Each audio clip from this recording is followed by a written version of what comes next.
Ok. Continuamos entonces con nuestra lección de la soteriología. Esta es la clase número 3, hermanos. Les recuerdo que lo que estamos haciendo nosotros es poner un fundamento en el cual nosotros vamos a ir edificando esta lección de la soteriología. La soteriología se refiere al estudio de la salvación del hombre, hermanos, y lo primero que nosotros estamos viendo es la soberanía de Dios, ¿verdad? ¿Qué dice la Biblia acerca de la soberanía de Dios y por qué es importante entender esta enseñanza para nosotros poder también comprender a la misma vez nuestra salvación? ¿Ok? En nuestra clase pasada, hermanos, ¿quién se recuerda qué es lo que nosotros vimos? La soberanía de Dios, Dios gobierna su creación y Dios sostiene su creación. Exactamente, sí, exactamente. Lo primero que nosotros vimos en la clase pasada, hermanos, es que Dios es el creador de todas las cosas. Nosotros nos adentramos en esta clase pasada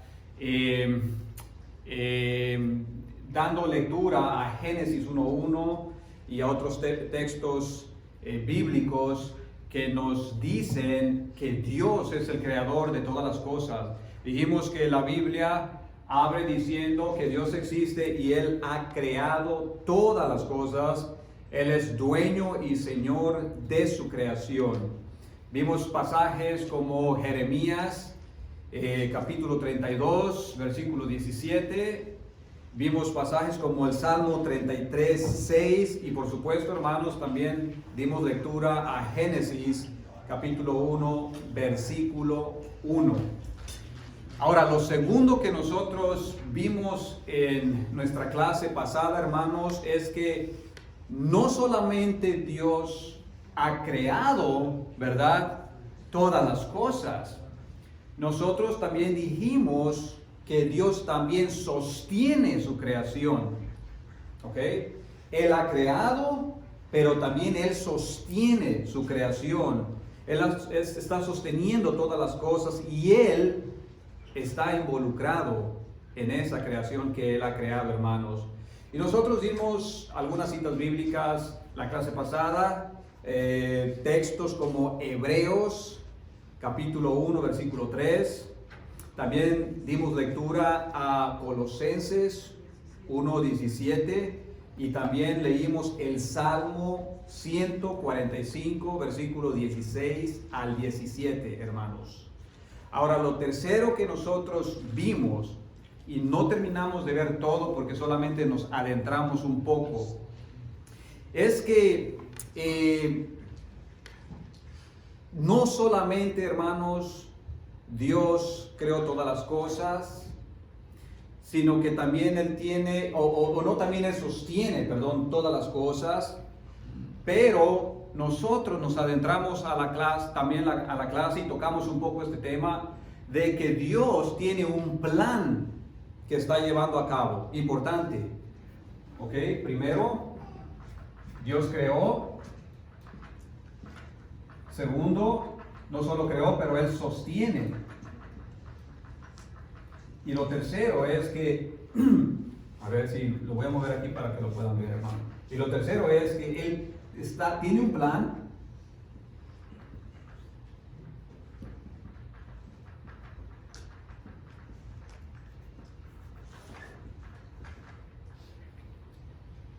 Él tiene un plan y lo está llevando a cabo, hermanos.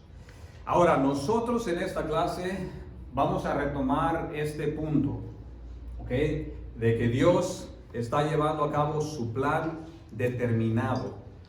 Hermanos, ¿qué significa que Dios está llevando a cabo su plan?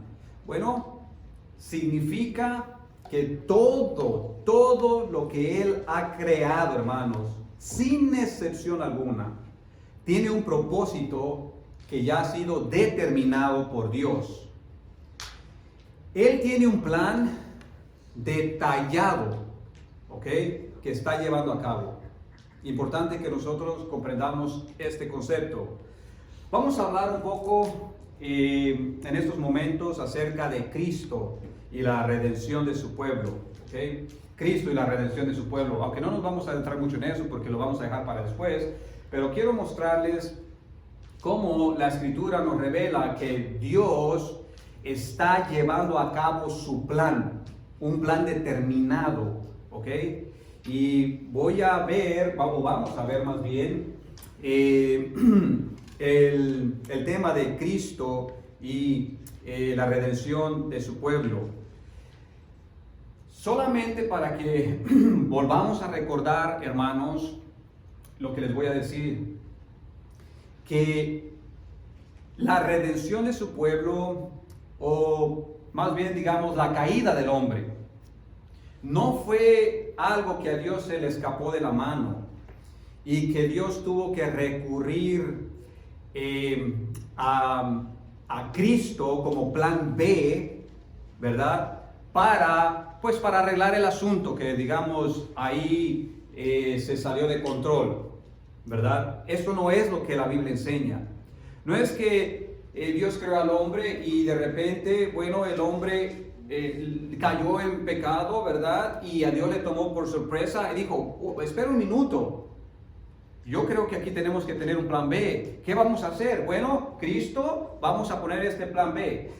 No, eso no es lo que la Biblia enseña, hermanos.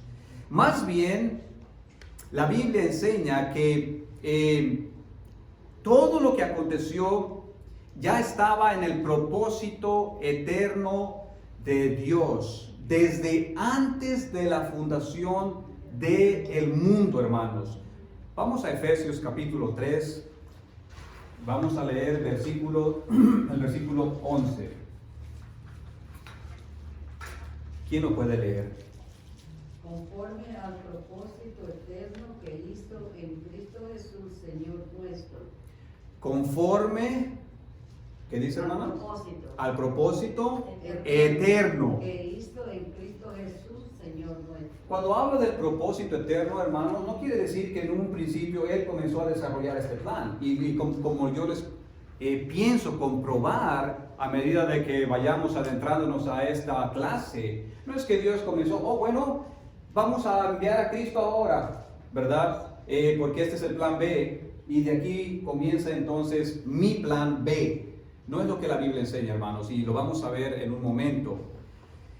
Este plan ya era desde la eternidad, o sea, desde antes que se fundara todas las cosas, desde antes que Él creara, ya Dios tenía este plan determinado, hermanos. Miren lo que dice la carta de Pedro en cuanto a Cristo. ¿Qué tiene que decirnos la carta de Pedro en cuanto a Cristo, este plan de Dios? Vamos a Primera de Pedro, capítulo 1, vamos a dar lectura, a ver, hermanos, del versículo 18 al 20, si alguien lo puede encontrar. Sabiendo que fuisteis rescatados de vuestra vana manera de vivir, la cual recibisteis de vuestros padres, no con cosas corruptibles, como oro o plata, sino con la sangre preciosa de Cristo, como de un cordero sin mancha y sin contaminación. ¿Es del 18 al 20? Sí. Oh, ya destinado desde antes de la fundación del mundo, pero manifestado en los postreros tiempos por amor de vosotros. Hermanos, si leemos cuidadosamente este texto, escuche lo que dice el último, el 20, especialmente. Cristo ya estaba destinado desde antes de la fundación del mundo. Esto nos debería de a nosotros, no sé, hermanos, de hacer pensar lo grande y maravilloso que es Dios. Cristo destinado desde antes de la fundación del mundo. ¡Wow! Vamos a otra cita bíblica. Hechos 2, 22, 23. ¿Qué dice ahí la Escritura? ¿Cómo vemos que Dios tiene un plan que está llevando a cabo? Hechos 2, 22 al 23.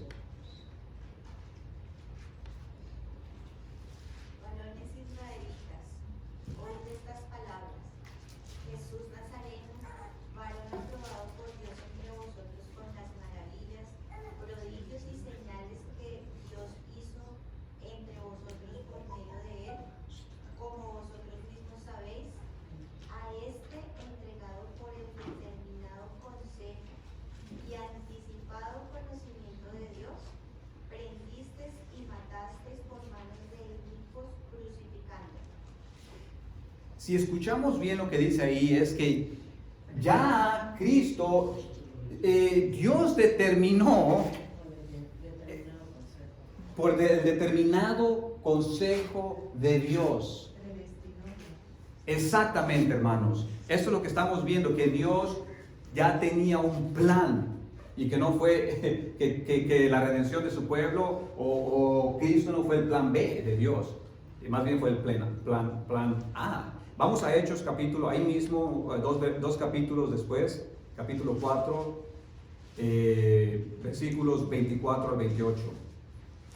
Hermanos, allí los creyentes reconocen la soberanía de Dios en ese texto. Usted verá. Y ellos, habiendo oído, alzaron unánimes la voz de Dios y dijeron: Señor, tú eres Dios. Soberano, Señor, creo que dice. Soberano, Señor, dice: tú eres Dios. Tú eres Dios, que hiciste el cielo y la tierra, el mar y todo lo que en ello hay. Que por toda boca de David, tu siervo, dijiste: ¿por qué se amotinan las gentes y los pueblos piensan cosas vanas? ¿Hasta el 28? Oh, se levantaron los reyes de la tierra y los príncipes se juntaron en una contra el Señor y contra su Cristo, pues verdaderamente se juntaron contra tu santo Hijo Jesús, a quien tú ungiste, Herodes y Poncio Pilato, con los gentiles y en el pueblo de Israel, para hacer lo que tu mano y tu consejo habían predeterminado. Ok, hermanos. Fíjense, aquí la traducción dice: habían antes determinado que sucediera. Exactamente, ok. Miren lo que está escrito en este texto y pensemos por un momento. Aquí tenemos el plan soberano de Dios, pero a la misma vez tenemos aquí unos planes de unos hombres. Y hermanos, no me voy a adentrar mucho a esto, pero en la Biblia hay dos verdades que corren paralelamente de esta manera. Uno es la responsabilidad del hombre por su pecado. El hombre es responsable por su pecado, y la otra es que Dios es soberano. Estas dos verdades corren paralelas a través de toda la Biblia, y cuando nosotros nos vayamos adentrando a la lección vamos a explicar un poco de eso. Pero este texto de aquí, hermanos, nos dice que el plan que Dios tenía en mente, que Cristo viniera y obviamente muriera y se diera por su pueblo, ya estaba determinado. Ahora, miren lo que pasa. Tenemos aquí en este texto 4 planes de los hombres. El primero es de Herodes. ¿Qué dice ahí? Que fue Herodes. Y después dice que también se juntó, ¿quién más? Pilato. ¿Y quién más? Que se juntaron los gentiles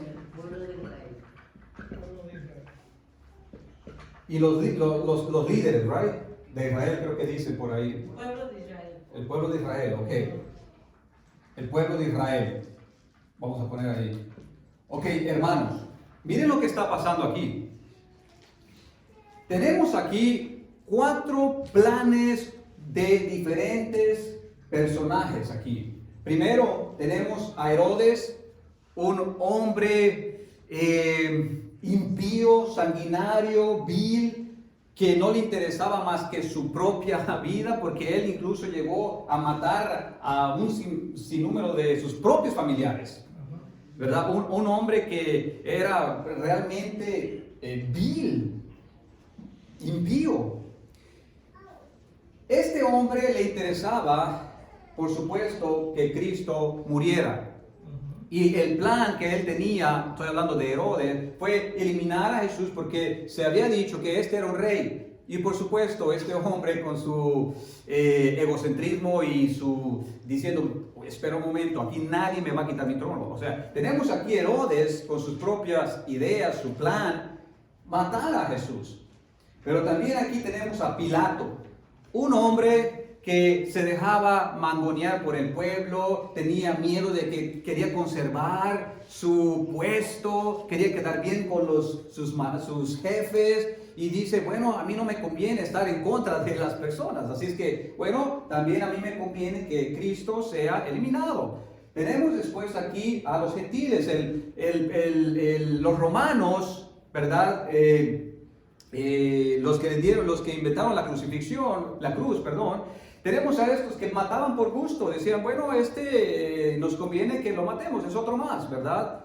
Entonces se juntaron contra Cristo, pero también, es más, ellos también querían guardar un orden porque había un alboroto ahí, entonces decían, no nos conviene. Entonces tenemos que mantener un orden aquí porque hay un alboroto. Entonces, ¿qué vamos a hacer? Bueno, vamos a eliminar a este hombre.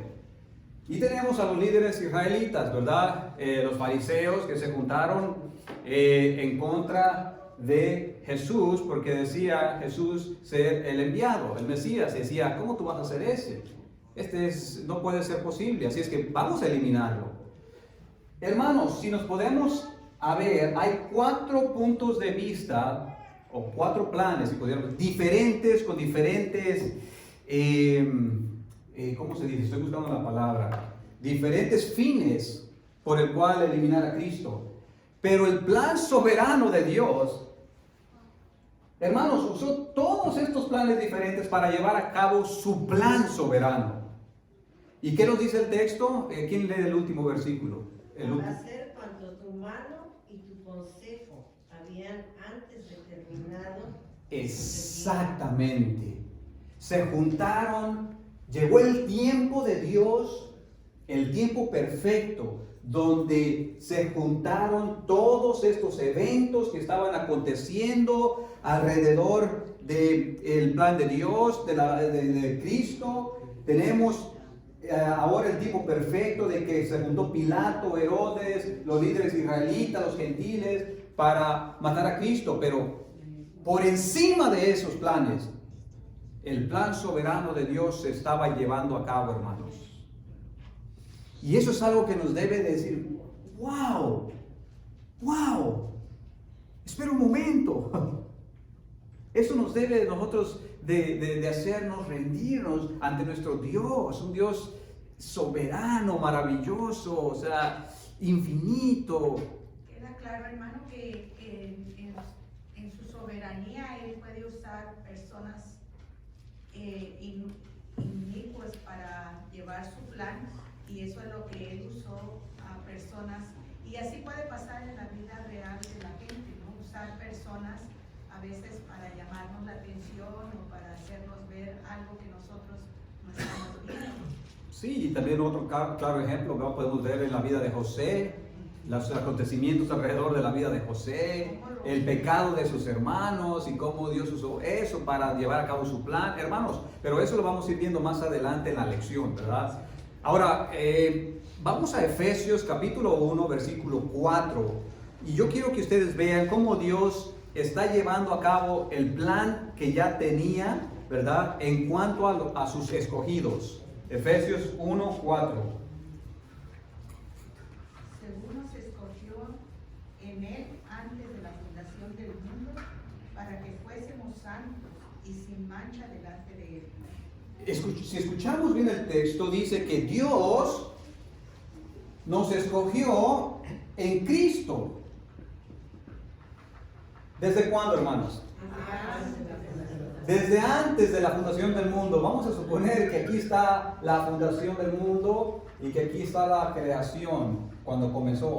Bueno, vamos a suponer que esto es el tiempo de inicio con la creación. Bueno, este texto nos dice que Dios ya nos había escogido a nosotros en Cristo antes de la fundación del mundo. Eso es algo con lo cual usted tiene que digerirlo, ¿verdad? Porque eso es algo que nos debe impactar, nos debe decir, wow. Mire, vamos a Mateo, porque aquí hay otro texto también vamos a Mateo capítulo 25 al 34. Este texto habla de la heredad del reino y habla que el reino ya estaba preparado para su pueblo.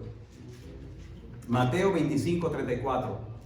Entonces el rey dirá a los de su derecha: venid, benditos de mi Padre, heredad el reino preparado para vosotros desde la fundación del mundo. ¡Wow! Hermanos, quiere decir, Dios ya tenía su plan determinado y Él ya tiene su reino establecido para su pueblo. ¿Desde cuándo? Antes de la fundación del mundo. Ya Dios tenía este plan, este es su reino de su pueblo, ¿verdad? Entonces dice ahí el texto que nos va a decirle a aquellos que han confiado en Jesucristo: vengan, porque yo ya he tenido este reino preparado para ustedes desde antes de la fundación del mundo. Y esto nos habla, hermanos, de cómo Dios ya tienes un plan determinado que Él sí o sí lo va a llevar a cabo, porque Él ya lo dijo, hermanos, ¿verdad? Cuando nos adentramos a profundizar a las Escrituras, nos vamos a dar cuenta el gran Dios al cual servimos. Vamos a Isaías 46:10. Nadie podrá frustrar el plan de Dios, hermanos. Isaías 46:10.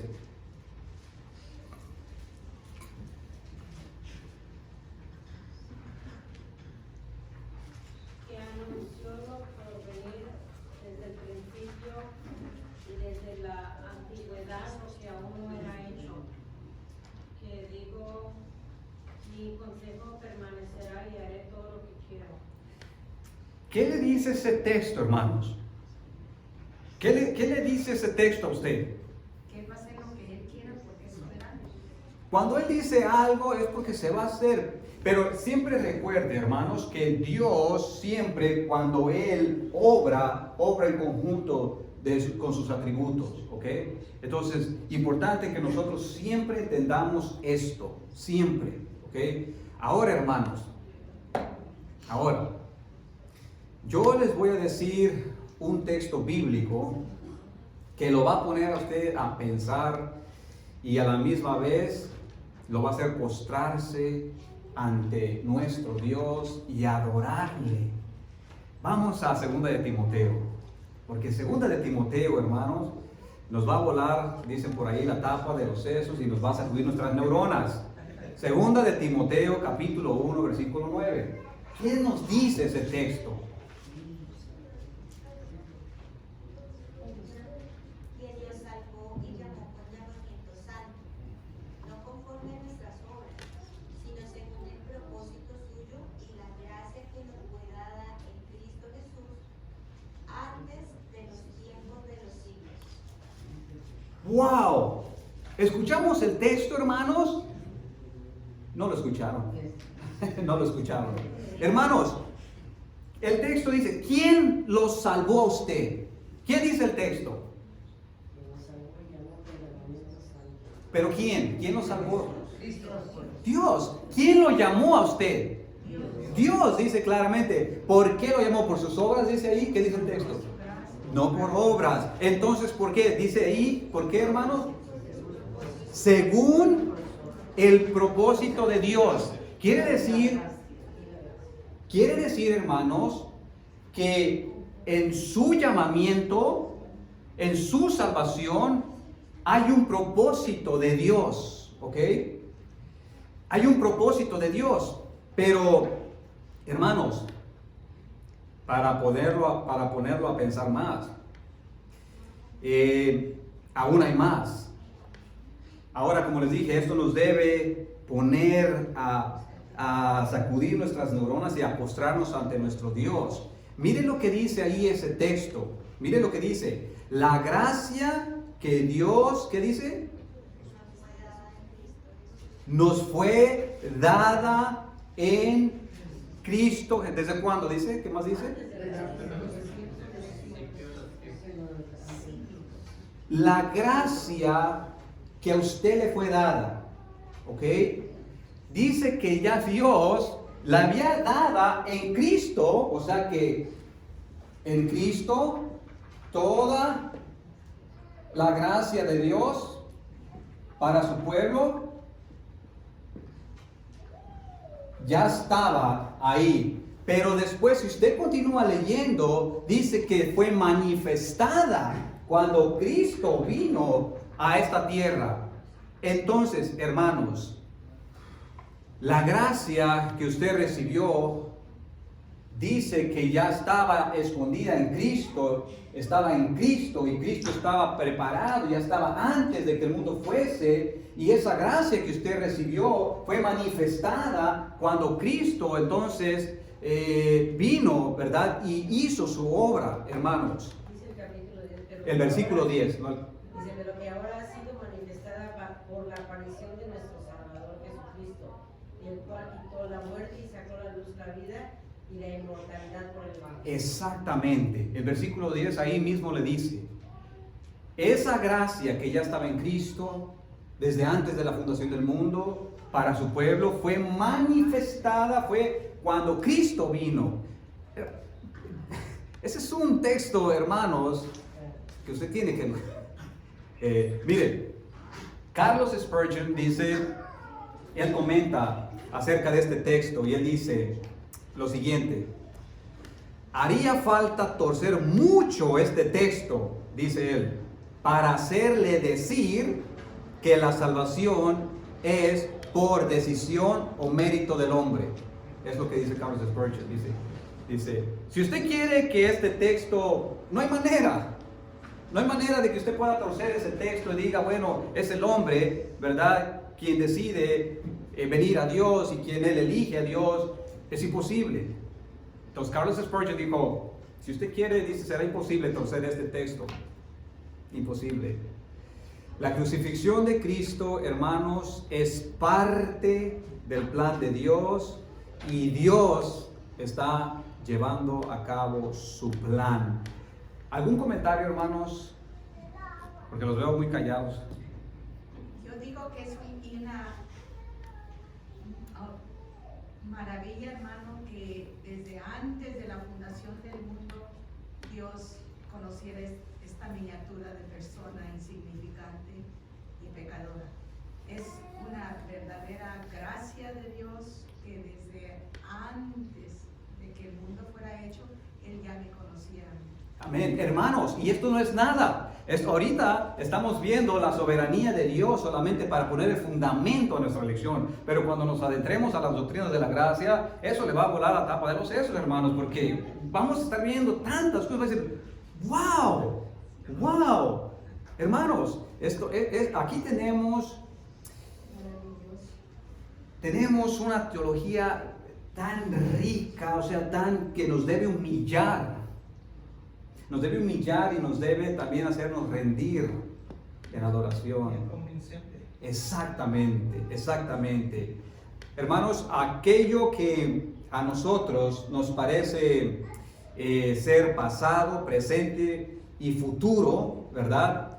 En la mente de Dios es siempre, y escuche esto, un eterno presente. Es un eterno presente en la mente de Dios. Para nosotros, esos tiempos que tenemos pasado, presente y futuro, ¿verdad? Para Dios es siempre presente. Porque Dios es eterno. Dios existe fuera del tiempo. Nosotros somos seres finitos que están dentro del tiempo, confinados a las leyes de la física, ¿verdad?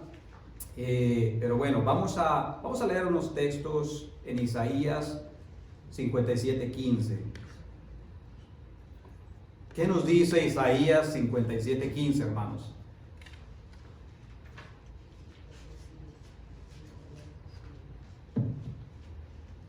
Porque así dijo el alto y sublime, el que habita la eternidad, y cuyo nombre es el Santo. Yo habito en las alturas y la santidad, y con el quebrantado y humilde de espíritu, para hacer vivir el espíritu de los humildes y para vivificar el corazón de los quebrantados. Y Isaías 37, 26.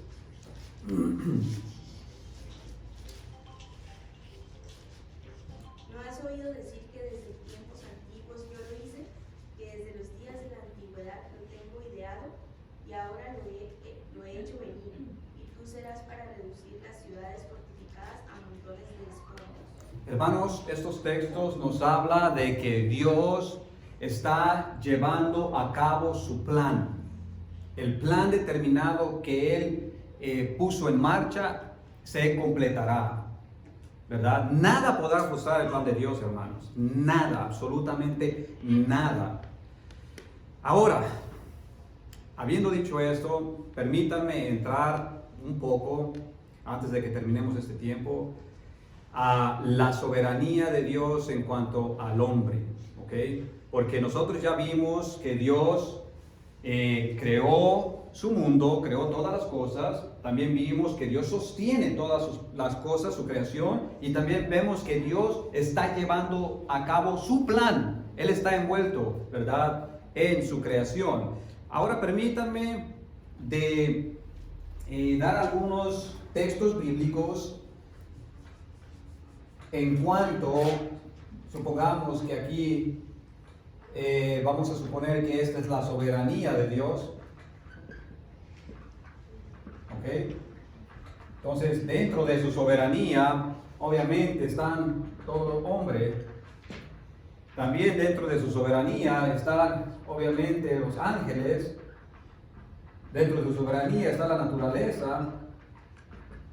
También Él es soberano sobre la muerte, sobre enfermedad. Bueno, hermanos, los voy a ir llevando por ese camino, solamente brevemente, para ver qué dice la Biblia en cuanto a la soberanía de Dios, en cuanto a estas cosas. Primero, vamos a leer Daniel capítulo 4, versículo 35. Esto nos habla acerca de que Dios es soberano sobre el hombre, Él lo creó. Daniel 4, 35.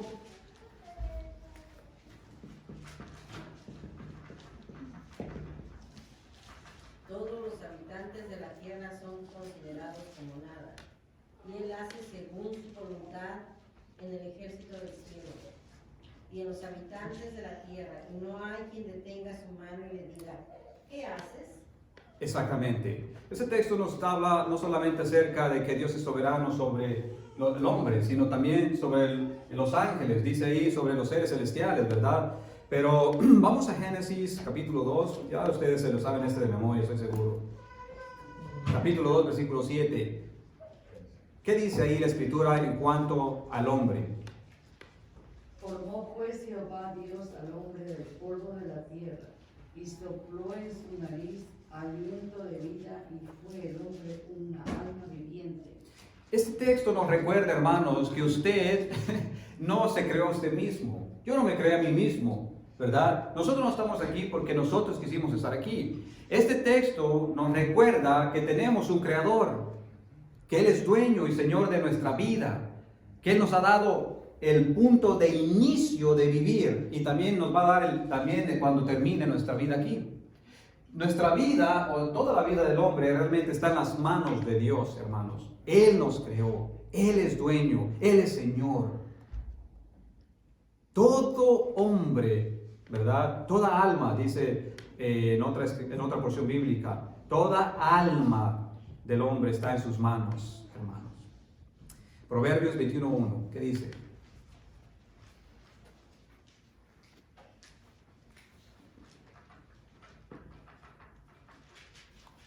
Proverbios 21:1, ¿quién lo tiene? Con el repartimiento de las aguas, así está el corazón del rey en la mano de Jehová. A todo lo que quiere lo inclina. Exactamente. El corazón de los hombres, hermanos, dice que los pensamientos del rey, ¿verdad?, son como canales de ríos en la mano de Dios. O sea, a todo lo que quiere Dios lo inclina. Dijo Proverbios. 21:1. Ok, hermanos, bueno, ahora acerca de la vida y la muerte, Dios es soberano. Él tiene el control de la vida y la muerte. Vamos a leer algunos textos nomás para que usted anime su corazón y despertemos, ¿verdad? Deuteronomio 32:39. Deuteronomio 32:39. ¿Qué dice ahí?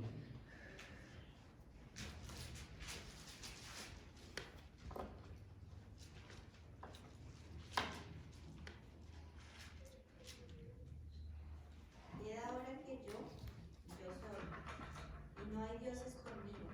Yo hago morir y yo hago vivir. Yo hiero y yo sano. Y no hay quien pueda librar de mi mano. ¡Wow! Hermanos, Dios es el que hiere, el que sana, el que da vida, el que quita la vida. Deuteronomio 32:39, ¿verdad? Eso es impresionante, hermanos. Llénese de estos textos bíblicos para que vea que nuestro Dios es soberano. Primera de Samuel 2:6. Primera de Samuel 2:6.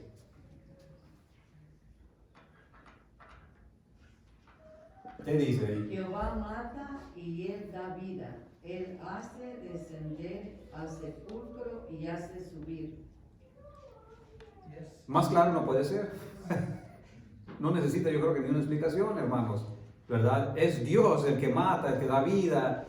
En realidad, hermanos, como les dije, la vida de todo ser humano está en las manos de Dios, ¿verdad? Él dio vida, por ejemplo, a nuestros hijos porque Él lo quiso, sí, ¿verdad? Los niños que están naciendo, Dios les da la vida. Hay un propósito. Pastor, pero el 7 también es.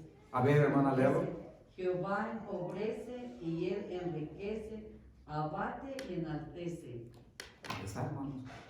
Así es que, Por eso cuando le habló a Lázaro, él nomás le habló, sal afuera, ya, salió. ya me ganó el texto. Así. Bueno, ¿ya lo oyeron? Sí, exactamente. El poder de Dios, o sea, él con su mandamiento, con su mandato, nomás al sonido de la voz. Sal, Lázaro, sal fuera. Y dice que el que estaba muerto, ¿verdad? Resucitó, ¿sí, hermano? Y los chicos salgan porque si no salen todos. Sí, los llamó por su nombre, por eso. Bueno, hermanos, también vamos a ver unas citas bíblicas acerca de que Dios es soberano sobre las naciones, para que no se alarme con las cosas que está viendo, que el presidente está aquí y allá. Bueno, ¿qué dice la palabra de Dios? Salmos 22:18.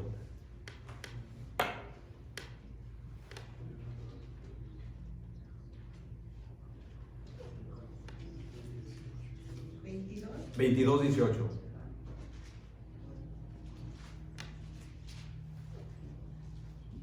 ¿Nadie lo tiene?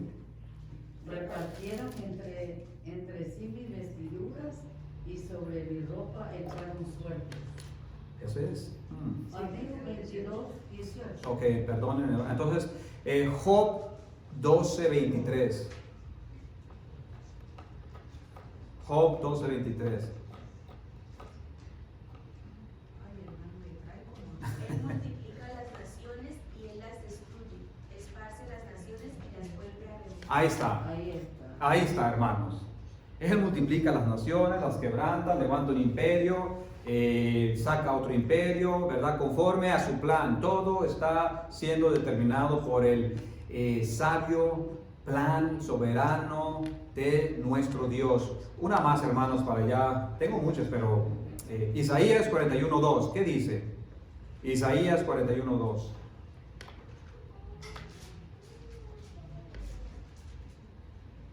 ¿Quién despertó del oriente al justo? Lo llamó para que le siguiese, entregó delante de naciones y lo hizo señorear sobre reyes. Los entregó a su espada como polvo y a su arco como paja arrebatada. Bueno, hermanos, nuevamente, Dios es el que es soberano sobre las naciones, ¿ok? Ahora, hermanos, algunas citas sobre la soberanía de Dios, sobre la lluvia, ¿verdad? Tal vez sobre el mar. Vamos a Job 38. Job 38, del 8 al 11. Y ya con esto vamos a ir terminando. Sobre el mar. Con el mar, sí, soberano sobre el mar, las aguas. Job 38, 8 al 11. ¿Quién encerró con sus puertas el mar, cuando se derramaba saliéndose de su seno? Cuando puse yo nubes por vestidura suya y por pañales de oscuridad, y tracé para él frontera, y le puse puertas y cerró, y dije, hasta aquí llegarás y no pasarás adelante, y ahí se romperá el orgullo de tus olas. ¡Wow! Maravilloso. ¡Wow, hermanos! Bueno, vamos a terminar la clase aquí, pero hermanos, ¿qué más no pudiéramos seguir diciendo? La soberanía de Dios sobre la lluvia, sobre el viento, los relámpagos, ¿verdad? Él decreta planes, Él frustra, Él es soberano, hermanos, sobre todo. El punto es este, que nosotros llenemos nuestro corazón de lo que Él nos ha revelado en su palabra, de su soberanía y de lo que acontece, hermanos, no es nada de casualidad, sino que Él está llevando a cabo un plan determinado y perfecto que ya Él ha tenido desde la eternidad. Con esto vamos a cerrar y también concluimos nuestra clase nuestra clase sobre el fundamento que estamos viendo de la soberanía de Dios, para adentrarnos, si Dios nos permite, a la próxima clase acerca de el contexto histórico de las doctrinas de la gracia, ¿ok? Entonces, ¿alguna pregunta, comentario antes de cerrar en oración, hermanos? ¿Todo bien? Sí. Bueno, con la soberanía usted tocó un poco también de la predestinación. Sí, eso lo vamos a ver después. En Jeremías también dice, se esconderá algún escondrijo que yo no lo vea, no lleno yo toda la tierra, dice Jehová. Exactamente, sí. Eso lo vamos a ir viendo cuando nos adentremos a las doctrinas de la gracia. Entonces vamos a ver bastantes cosas ahí. Pero bueno, hermanos, prepárense, porque espero que salgamos de aquí bien afilados. Vamos a salir sin las tapas de los sesos. Sí, sí. Hermanos, y mire, otra cosa que se me ha olvidado mencionarles. Yo les pido algo. Nosotros estamos aprendiendo esos términos teológicos, ¿verdad? Que estamos viendo como la soteriología, la unión hipostática, la kenosis. Pero eso no es para que usted vaya y le diga a alguien, un recién convertido, oye, ¿qué tal la unión hipostática? ¿Te gusta a ti? Oye, ¿y tú la soteriología la has estudiado? O sea, y se va a decir, no, pues espérate, ¿qué es eso? No. Habla de soteriología, bueno, la salvación del hombre. La unión hipostática, bueno, la unión de las dos naturalezas de Cristo, la humana, divina, la kenosis. Bueno, ¿cuál es la kenosis? A ver, hermanos, ¿ya se los olvidó? Vamos a dar otra clase de eso. ¿No se acuerdan cuál es la kenosis? El despojamiento de Cristo, ¿se recuerda? Lo vimos en Filipenses 2. Bueno, esto es, hermanos, para nuestro propio beneficio, conocimiento. Entre más conocemos Sí. de Dios, más lo amamos. Sí. Además que nos sirve cuando escuchamos, por ejemplo, allá afuera, bueno, la soteriología. Bueno, yo ya sé de lo que están hablando, ¿ok? El conocimiento no es fácil. Bueno, vamos a orar y vamos a tomar un café. Padre, gracias te damos por ese tiempo hermoso. Oh Dios, suplicamos tu bendición en el resto de este tiempo, de este día. Que seas muy honrado y glorificado, Dios, en todo lo que hacemos. Sigue bendiciendo a tu pueblo, Dios mío, que tanto te necesitamos. Ayuda a tu siervo, Señor, en la predicación. Que tú seas muy exaltado, muy honrado y tu pueblo bendecido. Te lo suplico, Señor, por los méritos de Cristo. Amén. Bien, hermanos, la clase ha concluido.